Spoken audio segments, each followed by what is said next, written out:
Once upon a time, in a galaxy far, far away, there lived a man named Nicolas Cage. Nicolas Cage was not your average guy. He lived in an average neighborhood as a cover for his true job. While he acts as a normal guy who works at the local news office, he's actually a secret super spy that works for the government and is expertly trained in martial arts. Whenever there is a crisis that threatened the nation, Cage was sure to be one of the first ones called.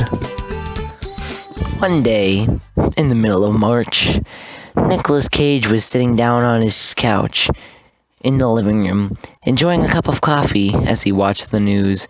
After the commercial break, a bright sign came up on the TV saying, "Breaking news." Nicolas Cage raised an eyebrow before taking another sip of his coffee and continuing to watch. The reporter at the news desk began to speak. "This understands local celebrity Logan Paul has gone missing. His brother, Jake Paul, is devastated at the loss of his dear older brother. At first, there wasn't an issue with him being gone, but after several weeks of never turning up, officials have decided to take action and begin to search the area for Logan. While police officials assure that this is just a small case, that there is no real danger to it, could this be the works of a diabolical villain? And now to Randall for the weather." Cage spit out his coffee, sitting up straight and staring at the TV in surprise. Suddenly, a beeping noise came from his earpiece, meaning there was a call. He pushed a button on it and answered. "Cage, we got an emergency!" Hulk Hogan, the commanding officer at the spy agency Nicolas Cage worked for, said in a deep, scruffy voice. "Yeah, got that figured out already," Cage replied, heading to his closet to get his black spy suit on.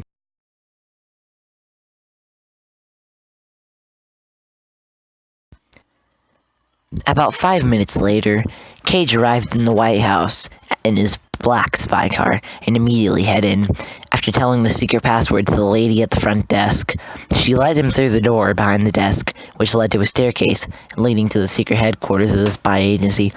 Fixing his tie, he walked over to greet General Hogan. "Alright, Cage, listen up, brother!" Hulkman slammed his hands on the desk, cutting right to the case as he explained that Logan had been straight up gone without a trace for weeks on end. Leaving the tech people at the agency was little to nothing to work with. There wasn't much evidence left behind, but after an investigation of the Paul residency and searching Logan's room, they found some sort of paper with directions to some secluded location out of the state.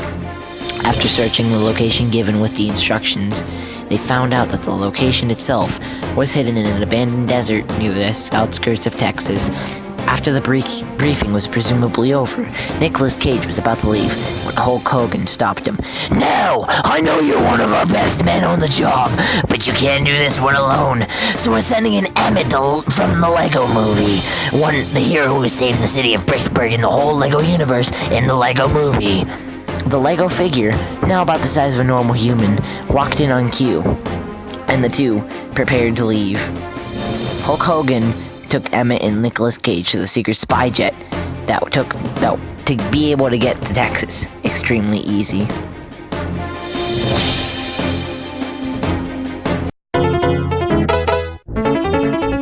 About an hour later, they arrived. Using the tracking device on their spy tablets, they were able to pinpoint the van, which was hiding out at some abandoned ruins near the outskirts of the country.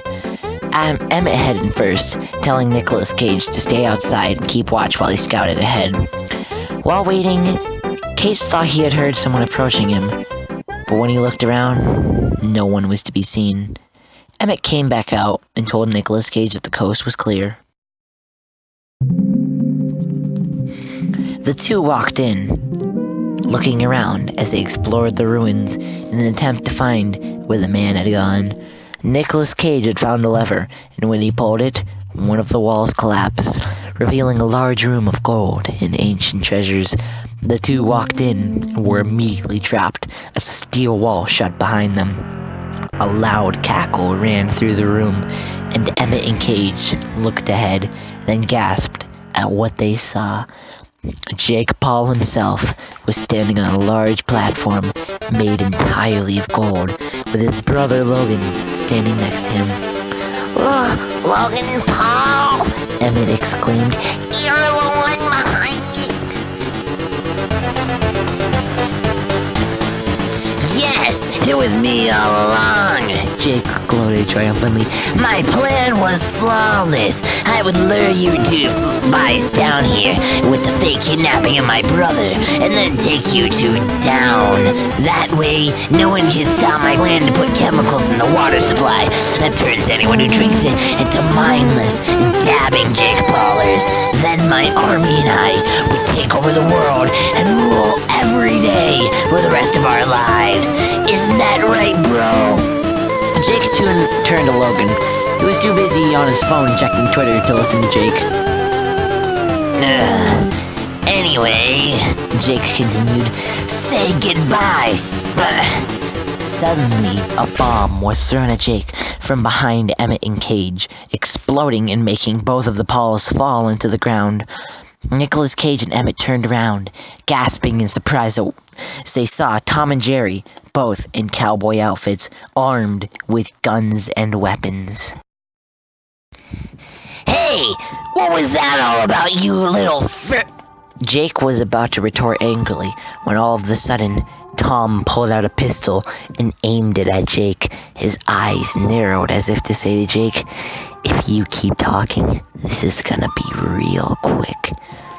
After hesitating, Jake grabbed Logan and ran off in a secret exit. I'll get you next time, you spies! My plan will work.